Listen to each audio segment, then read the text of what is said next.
بالاعتماد على تكنولوجيا متطورة والأقمار الصناعية قدرنا نرسموا خريطة الأرض. ولكن شحال هذه كيفاش رسموا الناس هذه الخريطة؟ ملاحظة صغيرة، الفكرة ديالنا اليوم غنناقشوا فيها الخرائط ديال الأرض، ما غنناقشوش فيها واش الأرض مكورة ولا مسطحة.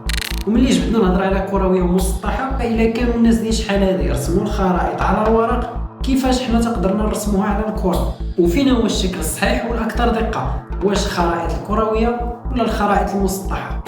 أنا إلياس العالمي وهذه غير فكرة.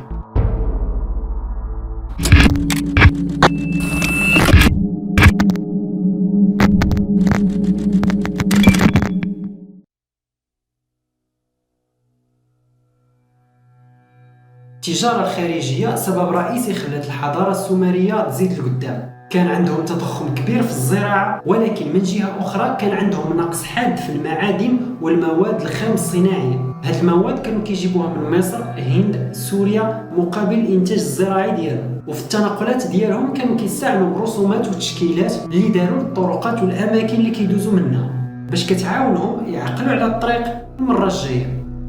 البابليون تا هما من الاوائل اللي صنعوا الخرائط، رسموا خرائط بزاف للحدود الزراعيه والممتلكات والاراضي المختلفه، من اهمها خرائط تفصيليه لسهل العراق. رسم الخرائط والطرقات كان بطريقه بدائيه، يعني على قطع حجريه خشبيه ولا حتى قطع الجلد، ومن بعد بانت خرائط منظمه ومرسومه على الاوراق.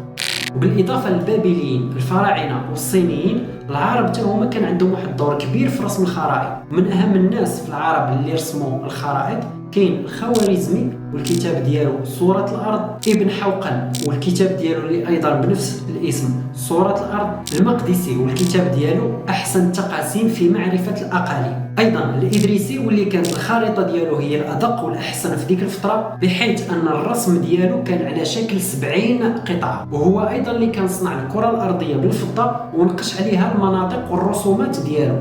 عصر الاكتشاف اللي عرفته أوروبا بان معاه اهتمام كبير برسم الخرائط، وكانت إسبانيا، البرتغال وإنجلترا من بين الدول اللي بغات تزيد المعرفة ديالها في الجغرافيا والخرائط، والهدف الازدهار الداخلي واكتشاف طرق خارجية جديدة وتأمين مزايا وأراضي استعمارية. هذه الفترة عرفت أول رحلة بحرية حول الأرض، وبان الأطلس اللي غتكونوا كاملين فايت لكم شفتوه سواء في الرسوم ولا في الأفلام، واللي كيمثل اله الاساطير الاغريقيه، هذاك اللي كيكون هاز الكره الارضيه فوق كتافه او قبه السماء كيف ما كيقولوا.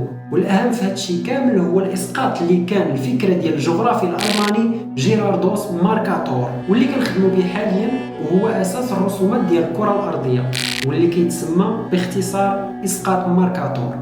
من غير هذا الاسقاط ديال ماركاتور كاينين بزاف ديال الاسقاطات ديال علماء الجغرافيا والرياضيين اللي داروا خوارزميات وحسابات خلات الاسقاطات ديالهم معتمده واكثر دقه في العالم كامل.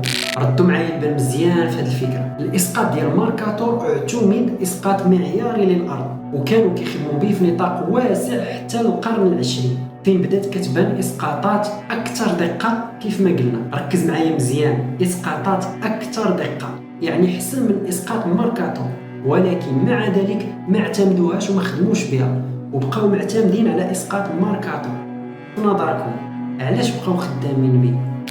اسقاط ماركاتور هو الاسقاط اللي دابا كنشوفوه في كاع الخرائط اللي في المكتبات، اللي قرينا في المدارس، وحتى اللي معتمده عليها جوجل في نظام الخرائط ديالها جوجل مابس. من المزايا ديالو ان شكل الدول والقارات كيبقى هو سواء شفنا على الكره الارضيه ولا الخريطه المسطحه. فمثلا البرازيل على الكره الارضيه هي البرازيل على الخريطه المسطحه، وكذلك بالنسبه لباقي الدول والقارات.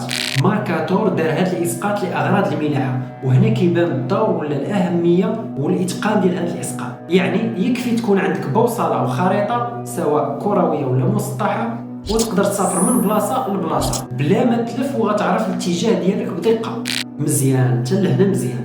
ولكن ملي قلنا ان اسقاط ماركاتور جا من مورا بزاف الاسقاطات اللي اكثر دقه، يعني اسقاط ماركاتور فيه عيوب. المقارنه الواضحه واللي كلشي كيهضر عليها هي الى قارنا افريقيا مع غرينلاند. من خلال اسقاط ماركاتور غيبان لنا بان افريقيا وغرينلاند تقريبا هما قد يعني عندهم نفس المساحة، ولكن حقيقة الأمر أن غرينلاند أصغر من إفريقيا وب14 مرة. يعني بمعنى آخر أن هذا الإسقاط ديال ماركاتور ما كيحترمش القياسات ولا ما كيعطيش المساحات ديال الدول بدقة. وإلا قلبنا في جوجل على مساحة إفريقيا غنلقاوها أكثر من 30 مليون كيلومتر مربع، هي فعلا اكبر من مساحه غرينلاند اللي كتساوي 2 مليون كيلومتر مربع. وهنا حتى نتوما باش تقدروا تقارنوا بين الدول والقارات غادي نخلي لكم واحد الموقع في صندوق الوصف اللي غتقدروا تعرفوا به المقاسات والمساحات الحقيقيه للدول وتقارنوا بيناتهم.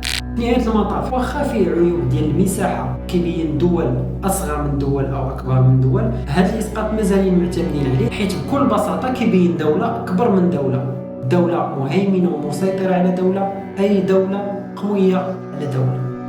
فالهدف ديالنا اللي بغينا نخليه عندكم كفكرة أن قبل ما نبدا نخدم بأي خريطة أولا نشوف بأش من إسقاط هي دارت وناخد بعين الاعتبار المساحات اللي مرسومة بها هذه الخريطة.